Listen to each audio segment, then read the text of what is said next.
Hello everyone, so welcome back to another video. So guys, जैसे कि आप सबको पता है कि आप सबका फीमेल सुपरवाइजर का एग्जाम 23 जून को होने जा रहा है।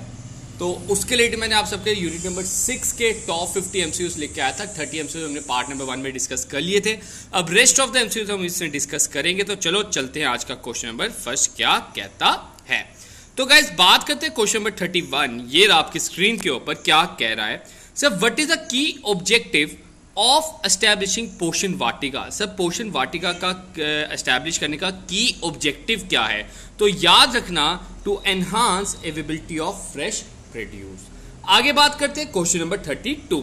Who oversee the maintenance of पोषण वाटिका एट आंगनवाड़ी सेंटर्स। देखो, आंगनवाड़ी सेंटर्स की बात हो रही है। कौन देखता है पोषण वाटिका को आंगनवाड़ी सेंटर्स में? देखो यार, इसका जो आंसर है कमेंट में एक तरह से क्वेश्चन में ही छुपा हुआ है। तो डैट जो आंगनवाड़ी वर्कर्स ही उनको एक तरह से देखते हैं, उनका जो पोषण वाटिका है उनको मेंटेन करते हैं। आगे बात करते हैं, विच टारगेट डेमोग्राफिक ग्रुप डज पोषण अभियान एम टू रीच। अब जो पोषण अभियान है वो कौन से डेमोग्राफिक ग्रुप ऑफ पीपल को एक तरह से टारगेट करता है, क्या उनका मेन एम रहता है? ठीक है, तो अगर मैं बात करूं उनका मेन एम किन किन लोगों को टारगेट करना है, that is children, pregnant womens and lactating mothers. तो option number C is the right one.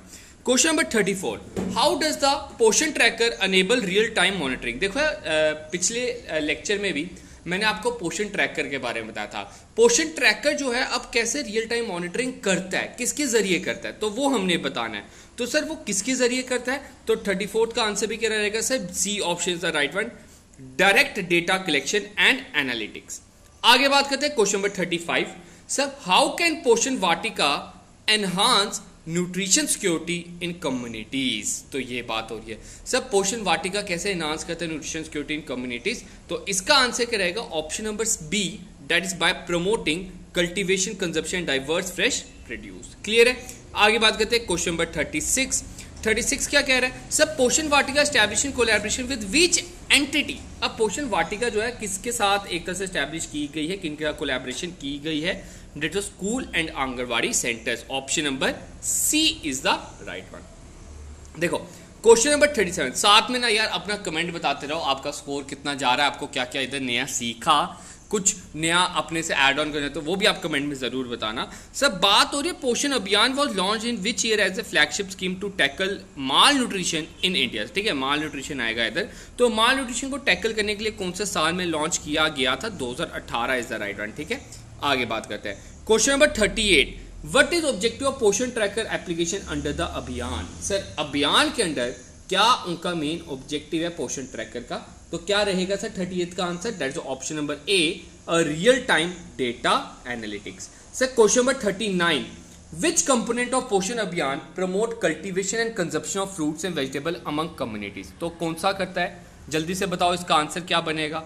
Sir, अगर मैं बात करूं, that is Poshan Vatika is the right one. Option number D is the right one. Sir, question number 40, which of the following is not a service provided anganwadi centres. Sir, anganwadi centres की बात हो रही है। Anganwadi centres में कौन एक तरह से सर्विस प्रोवाइडर नहीं है, ये हमने बताना है। नॉट पूछा है, इस चीज का ध्यान में रखना, बच्चे यही गलती करते हैं, नॉट नहीं पढ़ते हैं। तो याद रखना, फॉर्मल स्कूल एजुकेशन में मेंशन नहीं है सर, उनको सर्विस एक तरह से प्रोवाइड नहीं की जाएगी। सर 41, सब प्रधानमंत्री मातृ वंदना की बात हो रही है, उसका एम बताना आपने। उस PMMV की एक तरह से जो एम है, उस योजना का जो एम है वो आपने बताना है। सर, क्या है इसका मेन एम? तो अगर हम बात करें इसका मेन एम क्या है sir? Wage compensation during pregnancy and child birth. तो option number C is the right one. 42, what does Janani Suraksha Yojana provide to promote institutional deliveries. तो क्या प्रोवाइड करता है इंस्टीट्यूशनल डिलीवरीज को एक तरह से प्रमोट करने के लिए, ये पूछा गया है। तो that is cash incentive for pregnant women's. ठीक है, आगे बात करते हैं question number 43, the national urban health mission. ठीक है, मतलब NHM जो अर्बन एरियाज में है, उनका क्या एम है हेल्थ केयर फैसिलिटीज देने का? Assess specifically in which area. Sir, कौन से एरिया में बात हो रही है? तो urban areas is the right one, D option is the right one.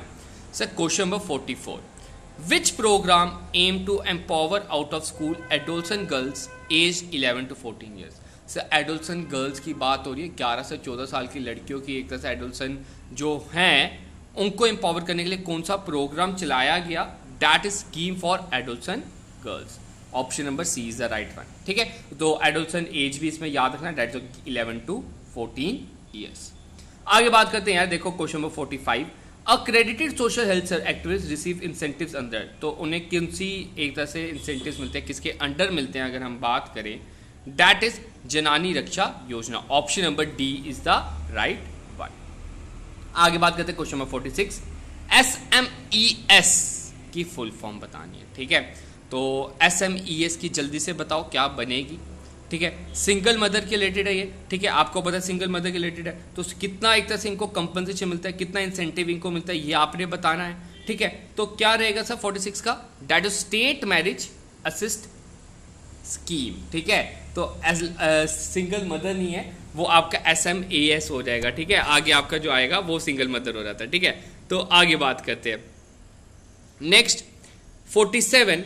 Sir 47 क्या कह रहा है, what is the financial assistance provided under SMAS to eligible families. ठीक है, SMAS अभी हमने डिस्कस किया, तो क्या रहेगा sir 50,000 is the right one, 50,000 is the right one. आगे question number 48, sir under which category families eligible for SMAS benefit. Sir SMS family किनको बेनिफिट मिलता है ये आपने बताना है, जल्दी बताइए क्या आएगा 48 का आंसर। सर इसका भी ऑप्शन नंबर सी ही आएगा, that is AAYPHHNBPL। Sir question number 49, which scheme intend to ensure girl child is not a burden at marriage. बड़ा इंपॉर्टेंट क्वेश्चन है, इसको मार्क कर लेना, ये एग्जाम में आने के चांसेस बन जाएंगे। कह रहा है कौन सी स्कीम कहते हैं कि that girl is not a burden, उनको एक तरह से इंसेंटिव्स मिल जाते हैं शादी के टाइम पे, तो क्या कौन सी है ये, क्या रहेगा इसका आंसर।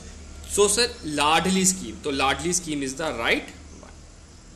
आज का लास्ट क्वेश्चन, इस सीरीज का last question, sir minimum legal age कितनी चाहिए मैरिज के लिए, गर्ल्स के लिए, अगर लाडली बेटी स्कीम की बात करें तो ये तो सभी को पता भी होगा, डेट 18 साल मिनिमम एज है गर्ल्स के लिए फॉर मैरिज। ठीक है, तो ये थे हमारे टॉप 50 MCQs, जिसके PDF मैं आपको टेलीग्राम पे प्रोवाइड कर लूंगा, आप एक बार टेलीग्राम चैनल ज्वाइन कर लेना, और एक बार यार कमेंट में ज़रूर बताना आपका स्कोर कैसा गया, क्या क्या आपने नया सीखा। कोई भी अगर आपने कुछ नया पॉइंट सीखा उसको कमेंट में जरूर बताना, और अपना स्कोर जरूर कमेंट में मेंशन करना। तो गाइस मिलते हैं रात को अपने नए लेक्चर में, जिसमें ये आपका लाइव टेस्ट होगा GK with special reference to J&K के ऊपर। ठीक है गाइस, इतना ही रखते हैं, मिलेंगे नए सेशन में, तब तक से अलविदा, शुभ रात्रि, गुड नाइट।